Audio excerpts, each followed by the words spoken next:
Hey, I'm Dr. JJ Thomas. Welcome to the Clinical Corner. Today I want to go over carpal tunnel syndrome with you guys. I get way too many patients who come in and they've been told they have carpal tunnel syndrome, or maybe they self-diagnose themselves on the internet, and I just really want to help people clear up what carpal tunnel syndrome is, and how you can look at it, how you can look at your symptoms to decide if you maybe have carpal tunnel or maybe have something else that needs to be looked at further. So carpal tunnel syndrome is what happens when the median nerve gets compressed through the carpal tunnel at the wrist and you lose feeling into a specific distribution into the hand. When the median nerve, so the median nerve is one of those nerves that comes off the brachial plexus way up here, comes out to the arm. It actually feeds through here, a muscle called the pronator teres, and then feeds into the wrist. So when it's compressed at the wrist, what your symptoms will be is numbness in the thumb, the pointer finger, the middle finger, and half of the ring finger. But if it's compressed at the wrist, you will have saved sensation at the palm itself. You'll have good sensation on the ulnar side over here. I shouldn't use that word. On the outside here, on the pinky side. And you'll have good sensation in the palm itself. But you'll have numbness on the palm side of the thumb, pointer, middle, and the inside of the ring finger. On this side, if the median nerve is entrapped at the wrist, you'll have numbness only in the very tips here of these two fingers and the very tip of the inner thumb here. If you have numbness over here, that is not the median nerve. That is controlled by the radial nerve. So if you have numbness in this area, you do not have carpal tunnel syndrome. If you have numbness over here, you do not have carpal tunnel syndrome. Or at least you don't only have carpal tunnel syndrome. You have other things going on if you have numbness on this side of the hand, on this side, on the back side of the hand, or in the palm itself. Now, if you do have numbness in the palm, so the median nerve controls here, here, here, and here, and also it can create numbness in the palm if it is compressed up here at the elbow.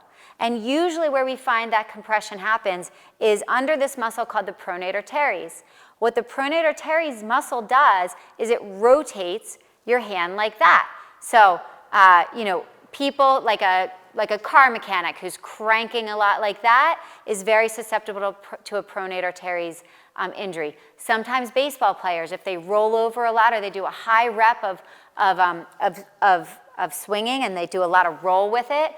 Tennis players, same thing. It will be affected at times if you have like a change in equipment. If a tennis player or a squash player has changed their grip or changed their string, all of those things can make you more susceptible to a pronator teres entrapment of the median nerve.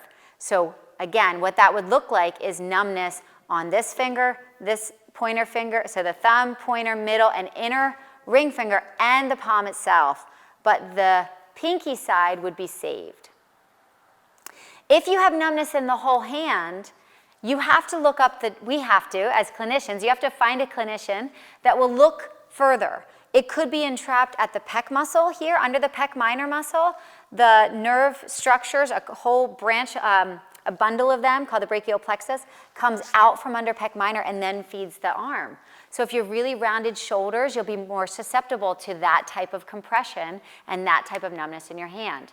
There's also an area called the scalenes here. Scalenes are an accessory breathing muscle. So the scalene muscles come from the neck and they attach onto the ribs. So people that do a lot of chest breathing like that will often have really tight scalenes, and those people are more susceptible to nerve compression at the scalenes.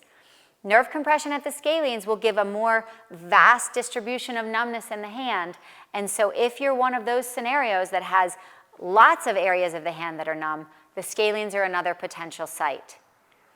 Let's take it one step further. If you have a very specific finger that is involved, there may be a neck compression. And so you need a clinician or therapist who can look through these different diagnoses and differentiate between a peripheral nerve injury, meaning something that's happening from the arm and below, or a nerve root injury, meaning something that's happening at the neck itself. I hope that helps you guys. I've had way too many patients that have come in and thought they had carpal tunnel surgery or had carpal tunnel surgery and came back and said, oh my gosh, JJ, I wish I knew you before because my symptoms were not fixed by my carpal tunnel surgery. And that's because those symptoms weren't from the carpal tunnel entrapment. So hopefully you're seeing this and it'll help save you if you think you have carpal tunnel and you don't, or if you do have carpal tunnel, you'll find someone who can address it appropriately for you. Looking forward to seeing you guys and talking with you more. Take care.